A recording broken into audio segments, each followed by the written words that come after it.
Welcome to the Yo-11 podcast. Yo-11 podcast, mostly Vegas, no BS casino experience and more. Michael Traeger is a casino and travel loyalty expert who also helps people turn their travel dreams into reality. And now your host, Michael Traeger. How's it going, Michael? It is going very well for a very busy week so far. But actually, you've been much busier than I have been. Yeah, but that's how it is sometimes. Actually, no, we've just been busy, but in different ways, which is right. Yeah. And I'm just back from a great trip to Las Vegas, where I stayed at the #1 hotel in Vegas, which is, of course, Wynn Las Vegas. Everybody knows that. And I also got to try out Skylofts at the MGM Grand, which I've been meaning to do for years. I've not been there since they had the fleet of Maybachs. Did you know they had a fleet of Maybachs at Skylofts years ago?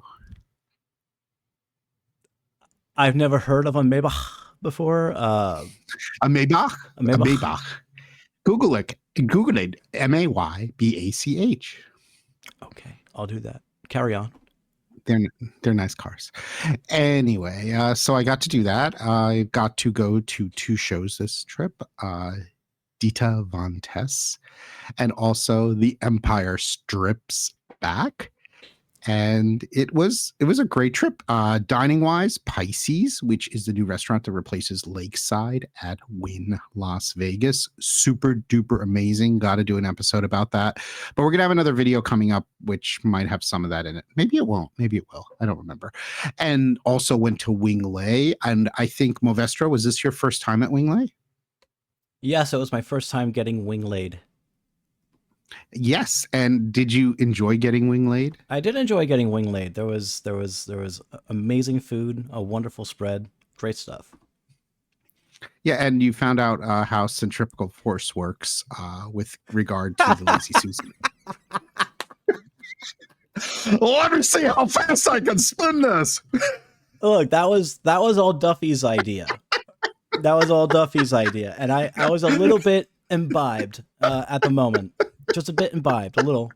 That was all Duffy. He was just like, because we had, all right, everybody at home, we're at Wing Lei. They have a Lazy Susan, glass Lazy Susan, everything on top of Lazy it, Susan. Also glass. Okay, I wasn't factoring that in. And so we're turning the Lazy Susan so everybody can get their stuff. And Josh, I almost called him Patrick Duffy again. Josh Duffy says, I wonder how fast we can spin that Lazy Susan. And me, being a little bit imbibed at the time, said, let's find out. And I proceeded to give it a somewhat hearty spin. And everything on the Lazy Susan sort of flying off of it. I think I probably almost screamed, but not completely. But we started off. I actually met some friends from the UK at the Tower Suites bar. That was super awesome. We had some great conversation and some drinks. I don't remember what I had at the Tower Suites bar now. I just had a. I wonder if I don't remember what I drank. Oh no, we were doing pink drinks. It was the lychee pink drink. Yeah, the lychee lemon drop. Lychee lemon drop. But yeah. what? Did you have lychee lemon drop too? I did. I'll tell you what, I liked it a little bit more than the lemon drops that we get at on the slot floor as part of comp drinks. It had a nice extra something. It was nice. It was very nice. And that was at the Tower Suites bar, which is one of my favorite bars. We've talked about it a lot of times. And then we went to Wing Lei for dinner. Mm-hmm. And Wing Lei for dinner was awesome. We did have the Peking, Beijing, whatever kind of duck you want to call it. I forget what city is politically correct to use now. And we had a whole mixture of appetizers. I remember the shrimp toast was really, really good. Mm-hmm. We had spare ribs. We had jellyfish, right? Yep. Surprisingly jellyfish. Good. Yes. Why was it surprisingly good? Like, at some point in your childhood, did your mother give you bad jellyfish? No, but I got stung by one a long time ago when I was a kid on Rockaway Beach. Okay, is that it? Okay, and then we also had a beef. Go ahead. We also had a beef dish. Okay, so you were getting revenge on the jellyfish. It was revenge on the jelly. I'm going to eat one of these bastards. Actually, no, it was recommended to me by someone I know. Says you have to try the jellyfish. And I was like, Oh, okay, I'll give it a shot. But Now, really, to give you, what was your standout? What was your favorite thing at the dinner? Could have been a cocktail, could have been the experience, could have been the duck, could have been any. What really blew you away? Even though I know it's such a great restaurant, I wish we had pictures to put up right now. Wouldn't that be handy? We didn't think about that because I didn't think I was going to mention Wing Lei. Anyway, we'll do that another time. We did an episode once on Wing Lei, though. I think. Anyway, everything so was what was your favorite? everything was delicious. But the duck I think stood out. It was just made to perfection. It was fantastic. Yeah, and also the presentation is fantastic. So that was a wonderful, wonderful night. Then when we went to Empire Strips Back, I actually didn't have time for dinner that night, and I just got some Nathan's hot dogs at Skylofts, and the butler was nice enough to get them for me, which is wonderful. So that was my dinner that other night, and after Empire Strips Back, we checked out the Rio, and we did a little video, right, about how like the Rio, like how we were sad about the Rio and the Yeah, masquerade. yeah. We were standing at the masquerade where the masquerade in the sky used to happen. We were looking at the tracks that they had on top and everything, and just the whole area is just completely a void of sad trombone, as someone we know would say. It was it was just sad. Yeah, but I will say the good things are that, well, the tables were empty, but there is $15 dice, no problem. And they have a new Baccarat room with $50 squeeze Baccarat. Room was very, very nice. Employees were really attentive. The supervisor came right over to me. He's like, do you want to play? You want to play? And I was like, no, I'm okay. I'm just sort of, looking around. In-room dining at MGM Skylofts. Oh, damn. That's right. Yeah. The night before we did in-room dining, and we did appetizers from 3 restaurants and dinner entrees from 2 restaurants. Did I get that right? I think it was. I think it was like it was 4 restaurants total. Nelly's Morimoto. I have it here. It was really pretty cool. Actually, what was really Yeah. I have it right here. So we were able to do in-room dining, and when you do in-room dining, it can all be coordinated and plated and served to you perfectly. And what's amazing about that is you can have it from any of the outlets at Skylofts. In addition, at Skylofts, they have their own 24-hour room service kitchen and room service menu. But the dinner that we had, we started with, from Emerald's New Orleans Fish House, we had smoked salmon and Emerald's Reserve caviar deviled eggs. I know Movestro loved those deviled eggs. We also had from Morimoto, Las Vegas, oyster foie gras and uni teriyaki. So that was sort of cool. And then from Nelly's Southern Kitchen, we got fried chicken, 4 cheese mac and cheese, and drunken collard greens. And we finished it all off from Tom Colicchio's craft steak, an 18-ounce bone-in ribeye with béarnaise sauce on the side and French fries. And that was our complete dinner. To drink, we had the amenity bottle of champagne. So I think that is really cool. But the thing that blew my mind, not only did they get this ready very quickly, I think we told them we wanted it for 6:30 p.m. and they literally delivered and plated all of these different things warm and ready to be served at 6:30 p.m. On the button, like the bell rang at exactly 6:30. It was amazing how they pulled all that together. Absolutely amazing. Incredible, like they're just awesome at Skylofts. Always remember, tip your butlers. Tip your butlers well. Tip your dealers, tip your butlers. But they do a fantastic job. They do packing services. They do bath services. They do tea services. They will get you your Starbucks in the morning. Pretty much so. Do anything you want. The suites are beautiful duplex suites. MGM Grand is going to be finished with their renovation of guest rooms this year. The Skylofts, which is in MGM Grand, which is on the entire 29th floor. It has multiple wings on that floor, and they're all duplexes. The Skylofts will be renovated in 2026. And they do actually look really cool now, and they have like the old Creston tech, and they have good tech, but it's just old tech. So they're going to be updating everything, and also from what we hear, they're going to be removing some walls, so these incredibly spacious suites will be even more spacious. But further to that, what's really cool, my favorite part of it, I'm not so into the infinity tub, which is cool, but I thought the steam shower was amazing. Not to mention you could probably fit a family of 12 in there.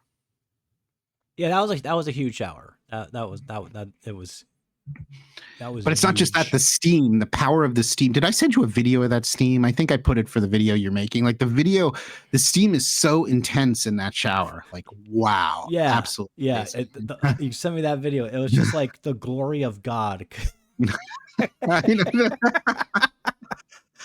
all you could drink Fiji water, turn down service at night with fresh flowers, and they kept sending up amenities. So when we got home after that late night, there were a bunch of chocolate covered strawberries. I can't say enough wonderful things. They do recognize Marriott status, Ambassador Titaniums. They recognize you. They will give you late checkout if available. You will earn your Marriott Bonvoy points and spend if you choose to. They sometimes also double dip it and give you points for MGM Rewards and Marriott. No idea how that happens.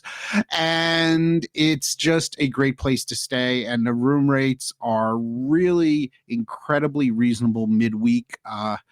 That's something to keep back. It is a rather expensive place on the weekends, but everything's expensive. That's a suite in Las Vegas on most weekends. But it's definitely something to consider, and something to consider because the rooms and the views are amazing. Duplexes are super cool. Just watch yourself on the steps. And the service is incredible. So you're really getting that service and support 24 hours a day. And I know for a lot of people, they think that's unreachable. In other words, to give you a comparative at the Wynn Las Vegas, in order to get butler service, you would need, I think, the least expensive accommodation with butler service at Wynn Las Vegas would be the 2-bedroom apartment. You could barely touch a 2-bedroom apartment for less than $3,000 a night midweek if you get lucky. And then the duplex is like 6,000 or 7,000 at Wynn, and the villas are 6,000 or 7,000. So imagine having butler service for a room that can sell for well below $1,000, sometimes in the $500, $600, $700 range with the $100 credit and $100 breakfast per day. I think that is pretty darn awesome. Pretty darn awesome indeed. You did mention that it had good views, which reminds me, and I forgot to put this in the lead sheet, but it is time for the news and views sneak peek. Resorts World is offering free parking all summer long. In a move turning heads on the Las Vegas Strip, Resorts World Las Vegas is rolling out free self-parking all summer long with no strings attached. From June 2nd through August 28th, both hotel and guest parking garages will offer complimentary access, no purchase or room stay required. But the generous offer comes amid ongoing struggles for the $4.3 billion resort. Since opening in June 2021, the Malaysia-backed property has faced multiple hurdles, including executive shakeups, a $10.5 million fine for regulatory compliance failures, and a rocky track record with major events and celebrity partnerships. Now, with competition fierce and guests weighing every dollar, Resorts World is hoping that free parking can help drive new foot traffic and perhaps turn the tide. And that's going to do it for the news, and now for the views. Michael, what are your thoughts? Everyone should give free parking in Vegas. Agreed. Oh, goodness gracious. Especially North Strip. But it's good. Also it's agreed. good. It's good things are happening. FB is also having a lot of promotions going into the summer. So we'll see what happens. I'm getting a lot of emails from Resorts World. So I think they're aggressively marketing. So it'll be interesting to see what happens. Yeah. I mean, these are two resorts that need the casino players and need the cash players, the cash customers. Yeah, Fontainebleau, I read today, just changed up their loyalty program a little bit so that each point has now double the cash value instead of the two. I forget how it went. I'm getting it all wrong, but they're giving you more. They're basically giving you more. They're giving you more back in cash, from what I remember. And I saw Scott was tweeting about that this morning of Vital Vegas. And one of the things I was curious about is I wonder if they're going to do a little bit like Rio's done and try to attract more locals and maybe improve their video poker and things like that. The gaming. One of the things that I said, which is sort of interesting, when I retweeted Scott's tweet, is I thought it was I wonder, like, do people care about video poker tables anymore, or is that just such an old man thing to care about? I think they sort of do. I mean, it does attract a certain market, but it will be interesting to see. Also, the other news, they've supposedly, or they have for sure, laid off a bunch of dealers at Fontainebleau. So that's also interesting to note. So things are not so rosy on the North Strip right now. So we'll have to see what happens. A lot of management changes also at Resorts World. So things sort of in turmoil all over the place. But let's see. Maybe something good will come about it. I do hear tons and tons of positive about Fontainebleau and the room product, and people really seem to like it there.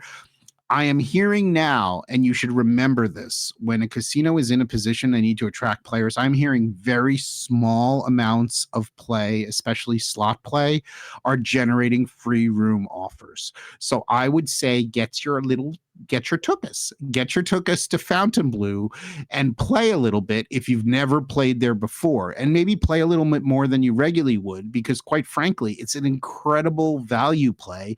Because if you're going to play a little, even if you lose a little bit of money and you wind up with 3 or 4 nights in their beautiful rooms, though it's something cool. And also they've got some great room rate offers for the summer. So that's something to definitely consider. All right, good to know. Are you ready for the tease? Oh, I am ready. I am really ready. All right, it is time for the tease.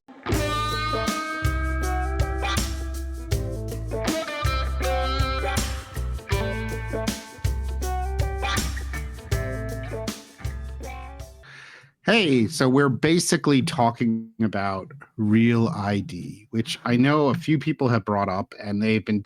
I think the problem with what happened with Real ID is that they talked about it for so many years that we never thought it was going to happen. Do you feel that way, Bovestro? They've been talking about it for like 10 years. Yeah. They kept saying, be careful, Real ID. It's coming soon. It's coming. You're gonna be in trouble if you don't have the Real ID. Well, the coming soon has happened. You now need, in theory, Real ID to travel. You should have it. If you don't have it, you will run into some complications. We do have a slide up about that, about what will happen. Some of the most popular forms of ID. Now, of course, Real ID is a specific version of your like driver's license. And from motor vehicles, even if it's not a driver's license, it's a specific type of symbol that goes on your driver's license. And it's basically Real ID compliant driver's licenses or other state photo identity cards are issued by motor vehicles. And you will see a little symbol that tells you there. But in addition to Real ID, you can use a US passport, a US passport card, a Department of Homeland Security Trusted Traveler card, as well as a number of other ways that forms of ID you can use, like Department of Defense ID, permanent resident card, border crossing card, things like that, an acceptable photo ID issued by your federally recognized tribal nation or Indian tribe, and all of that. But the main forms of ID that people are going to use that are cards would be the Real ID driver's license, a US passport card, or a DHS trusted traveler card. And I was kind enough to put up all of those IDs so you can see them. You will notice at the top is a driver's license that is a Real ID, and you will notice a little symbol there. That is the Real ID symbol. The next one you will notice is a passport card. And then the next one that you will notice is a Department of Homeland Security Trusted Traveler card. This is a global entry card. All of these are acceptable IDs when flying. But of course, since most people use driver's licenses, you will want to make sure you get a new driver's license or updated driver's license with Real ID. Some states do charge a little bit more from that, but you're going to want to make sure you do that. Of course, you could always go OG, old school, and carry your paper passport. I don't suggest that. What I do suggest, and these are my big suggestions, are to have multiple forms of ID. But the other thing that's really important is if you want your privacy, to really keep your privacy, look at that passport card. Passport cards are amazing. And the reason why they're amazing is they only say you're from the United States of America, and they never list your address.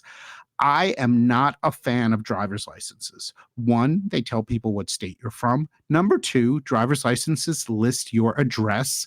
Now, there are some workarounds. People can sometimes put their PO, have a PO box address and not put their address on there.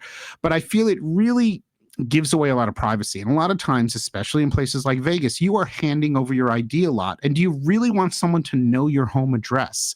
Since most people don't have a PO box, do you really want somebody to look at your ID and say, "Oh, wow, he's from California and his address is this"? And of course, remember, you give an ID to somebody with a credit card or something, it's so easy for someone to take a picture of your ID and have that. Whereas with a passport card, they ain't getting very much information. They're getting you're from the USA. Wow, that's Captain Obvious because it's a US passport card. But that's about all they're getting, and they have no idea what state you're from. So that's something interesting to think about. I would say you can order a passport card when you order your passport every 10 years. You should absolutely do it. It costs a little bit of money. It is a cool ID. Also, when you travel, you should travel with more than one ID, and you should put them in different locations. So if you ever have a pickpocket or a situation, you don't have to worry if you have to fly, and you won't have to go through some crazy ID check when you fly because you lost your ID. So that's a good thing to keep in mind. I usually travel with my passport card, my trusted traveler card, and my driver's license, but I do not keep them together. They're in 3 different places because, of course, you don't want to keep all of these things together and lose them. That's really bad.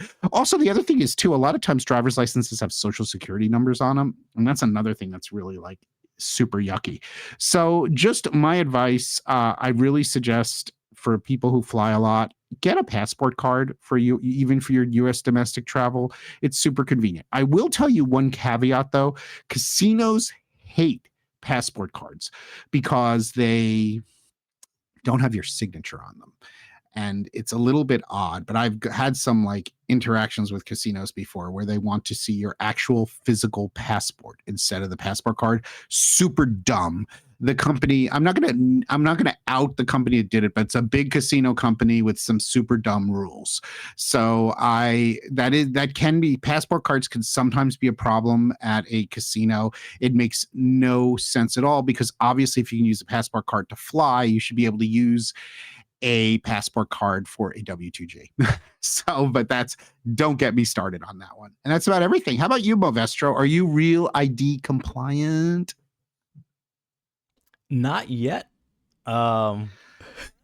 Yeah. Ooh, I don't really. whoa. Yeah. This episode's for you today. Apparently so. I gotta get into that. I don't fly at all, really. So I'm not like, I wasn't too concerned about it, but I'll probably get that taken care of more than likely.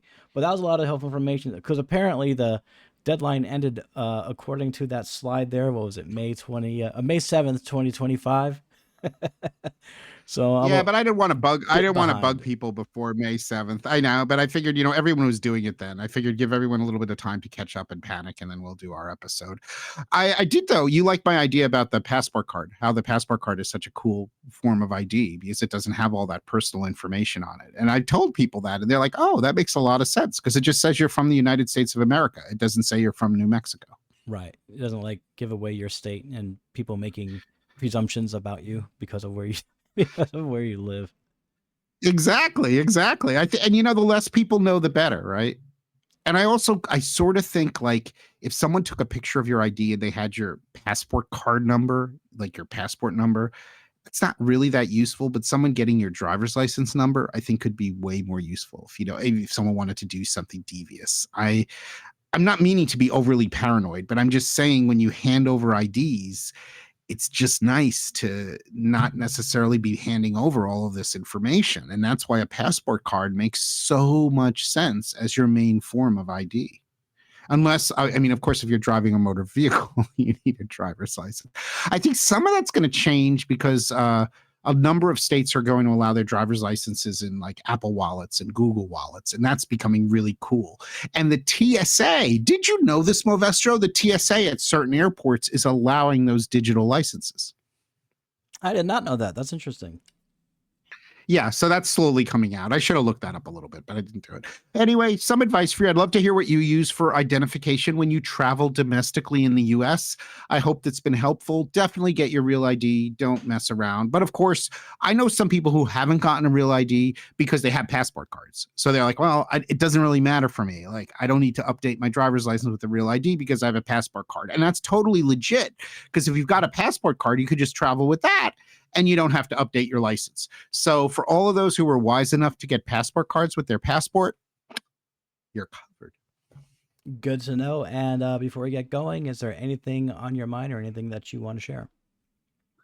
Well, we just relaunched travelzork.com, which is our 2.0. The website's really coming together. Over 1,300 articles since October of 2014. Please do check out travelzork.com. And while you're at it, check out travelzork.travel if you would like us to help make your travel dreams become a reality. Luxury travel booking, TravelZork Travel. Visit us at travelzork.travel to plan your next amazing vacation, not just to Vegas, but anywhere in the world. And be sure to join us on social media. You can find us easily. All social platforms are at TravelZork. We'll see you next time.